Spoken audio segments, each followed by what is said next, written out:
Ladies and gentlemen of YouTube, I haven't had to do an intro for a very long time. Happy New Year to everyone. We're in 2021, we made it. It's been a while since I've posted on the channel. I've had a well-deserved break over the holiday period.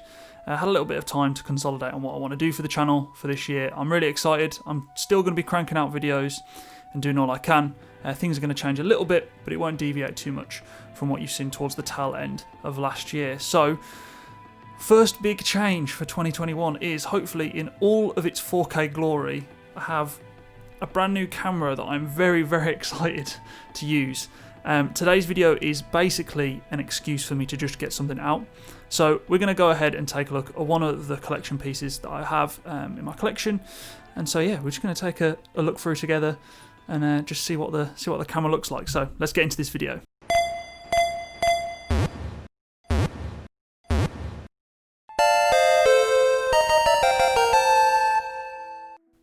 So yeah, I had some comments before just saying that early on in my channel, I used to do a few kind of collection updates and other pieces around things that I'd bought and collected and stuff like that, and I kind of moved away from that to go to the more pack opening side, which is fine, you know.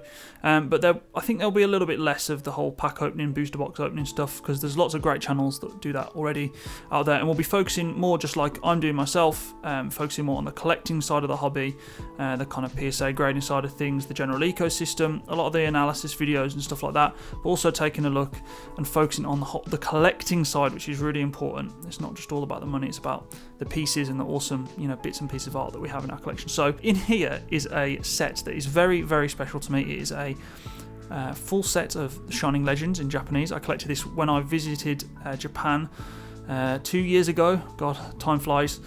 With my girlfriend, I opened up 3 booster boxes, which pains me now because the prices of those are ridiculous.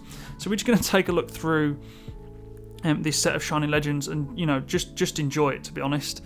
It's an incredible set. I love everything about it. And yeah, let's just take a look through this. So obviously on page 1 already we have some Gen 1 classics, which are awesome. And then this Shining Celebi down here. So for those of you that aren't aware, Shining Legends was the return of Shining cards, or Shining Pokemon, from the Neo era, where they originally appeared. Do have one of those in my collection. I wish I had more. Maybe that's something that I'll be focusing on this year. So some great art in this set. The holos are awesome. And then we've got GXs, obviously, that made an appearance in the Sun and Moon era. So yeah, we've got like this Shining Genesect up in the top right hand corner as well. A really nice tribute to the old Shining Kabutops as well, coming from the same rock. Does that mean that Genesect is Kabutops confirmed? Who knows? I don't really know too much about the origin or the backstory behind Genesect. So there's the full binder page in all its glory. And we move on to the next page. There is La Vesta, is that right? Or is that I can't remember. Volcarona, sorry. A favourite of Arboxden, friend of the channel there. Lovely holo Reshiram art down here. Fantastic art on this Totodile through to the Feraligatr line. Got some more Pokemon here, and then another Shining card down here in Volcanion. Probably the least popular of all of the Shinings from this set. However, I think his Shiny Planet's really cool, and it's a really nice card. You can kind of see for these Shining cards, there's a texture. I'll get some of them out in a bit, and we can have a look at them closer up. But yeah, there's like the rest of the card is just normal, and then just on the Pokemon there is a texture and a hollow foil pattern over the textured Pokemon, which is very similar to the traditional Shinings back in the Neo era. It's just such a great set, and they absolutely nailed it. A really good range of Pokemon too. Here's for those Pikachu fans out there. There is indeed a Pikachu and a Raichu in this set, and you'll see another few versions of this Raichu later in the binder. Really nice Plusle art there from Kamiya, and then a really nice Minunum Plusle art there. Another holo Raikou and Zekrom. More legends from different generations, obviously paying tribute to the name of the set. What a page this is. We've got a Mewtwo GX. We've got a Shining Mew, probably the best of the Shinings, possibly, I would say, maybe. Incredible card. And then we've got a Latios. Latios is that? Yeah, Latios holo. And then I'm smacking the mic. And then a Shining Jirachi down in the bottom left corner as well. Just awesome Shining artworks. I do have these two. I had 2 spare from the booster boxes that I opened, so they're both off at PSA at the moment. So I'm hoping to see them sometime before the year 3000 at some point. So yeah, we've got a Marshadow holo up here. Plenty of great holos in this set as well to go along with the other. Mid-sentence. What a page this is. Very playable card. When I was collecting this set, this Zoroark GX card in Japan was so expensive. I think it was very playable. Lots of people wanted it. So if I actually didn't get hold of the higher rarity versions of these, and they cost me quite a bit to pick up in singles because I just wasn't prepared to open up more boxes. In hindsight, it probably would have been a better approach to open just more boxes because I got more of the shinings, but hey ho, that's just how it is. And then here, in all of its glory, we have Shining Ray, Shining Lugia, and Shining Arceus as well. These cards are just ridiculous. The Shining Rayquaza and the Shining Lugia are just Rayquaza and Lugia are 2 of my favourite Pokemon of all time, and they're just phenomenal cards. Really, on this Rayquaza, it fills up a lot of the Pokemon box, so you get a lot of holo, and then his shiny palette is obviously one of the best around. And then we get onto kind of the more boring stuff, which is trainers, more trainers. But then we get to the good stuff. So we've got the GXs, and obviously, true to the Sun and Moon era, we've got some full arts. So we've got the Entei GX, the Raichu, the Mewtwo, and the Zoroark. Some really cool kind of cracked holo patterns in the back of those, if you can see that on the camera. Hopefully you can. And then if we go to the next page, we'll come to the end of the set. So this is the only full art trainer in the set, which is Pokemon Breeder, I think. And then we have Entei GX, Raichu GX, Mewtwo GX, and Zoroark GX. This was the final card that I needed to complete my set, and it took me a whole year until I went back to Japan, where I finally found this in single form. I was not prepared to pay the important stuff when I came back to England, so I just waited until the next year where I went. And this Zoroark card was extremely playable, and yeah, I think it was a bit of a crazy purchase. But yeah, it's an amazing card. The textures in the back are fantastic. If you can see that on the camera, hopefully you can. But yeah, just this set is so great. And obviously, to finish off, right at the end, we have the famous Mewtwo. I've got a couple spare down on the bottom there as well, because why not? I picked those up as just singles on eBay and stuff. Since coming back to England. So yeah, here is the Shining Ho-Oh, which I believe is the only promo card in the entire set. I'm pretty sure it is. Now, I actually don't know the origins of this card. I don't know what the idea of it was. I don't know whether it was released as part of the Pokemon I Choose You movie, or whether it was just kind of something to do, they handed them out at Pokemon stores. So if anyone does know the origins of this card, I actually bought this as a single in one of the card shops in Japan. I'd love to know that information. I can't find it anywhere online.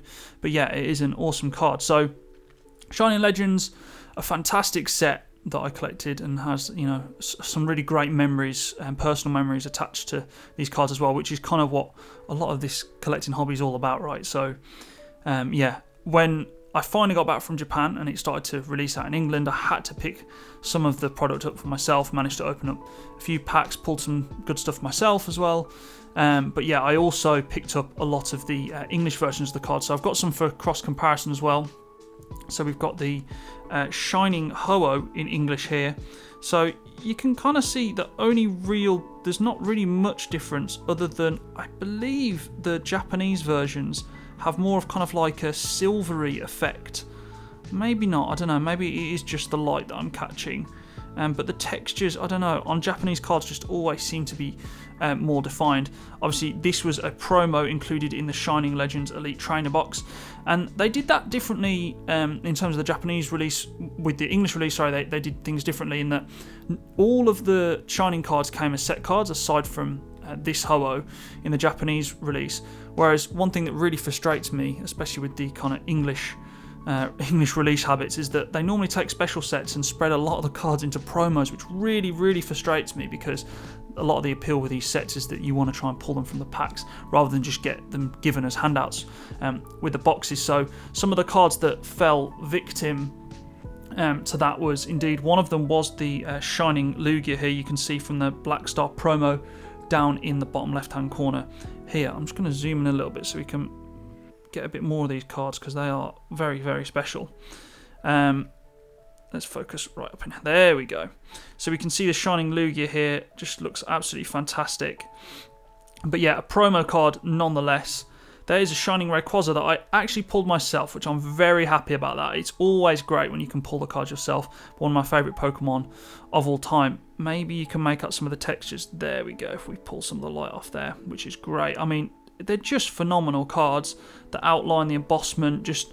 this is like the pinnacle of modern Pokemon, aside from maybe some of the alternate arts. But these aren't too busy. The card does everything that it needs to within, you know, the traditional format of Pokemon cards, which is just the normal box and then the art box. It just kills every time when I look at them. They're just great cards.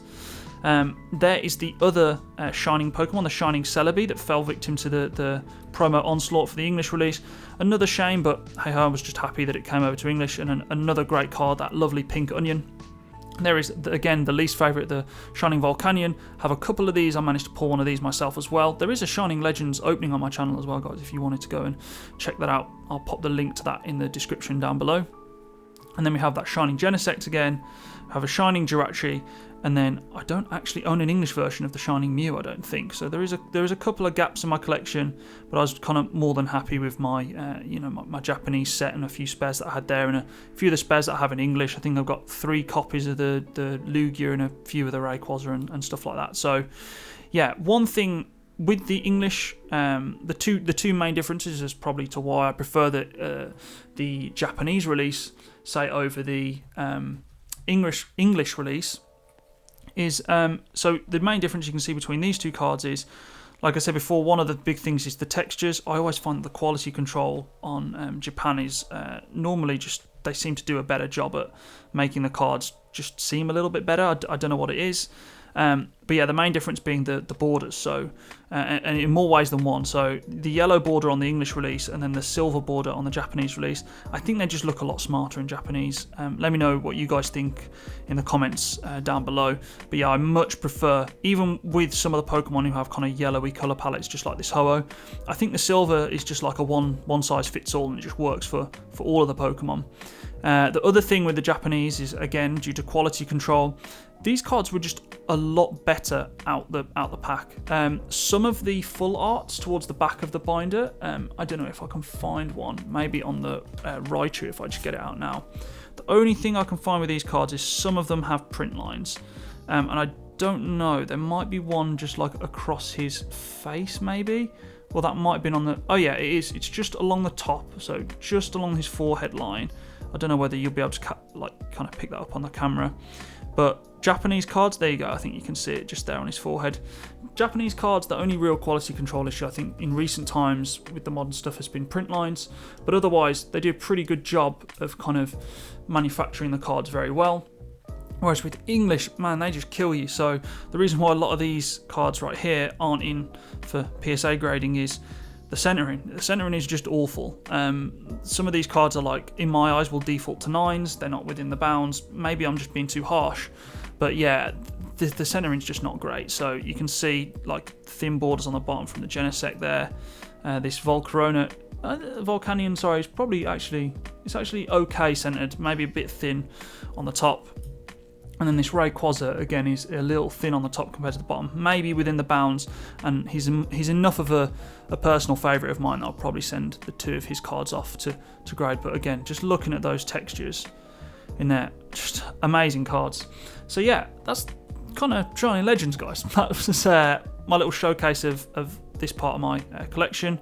I love this binder, and there is another set in the back behind this, another very special set to me. So if you do want to see that and you want to see me talk a little bit more and showcase more of my collection, I've got some unique pieces and stuff like that in and around that are more probably unique than just these kind of regular sets, then let me know down in the comment section below. I'd love to kind of get more drive from the comment section and see what you guys want to see.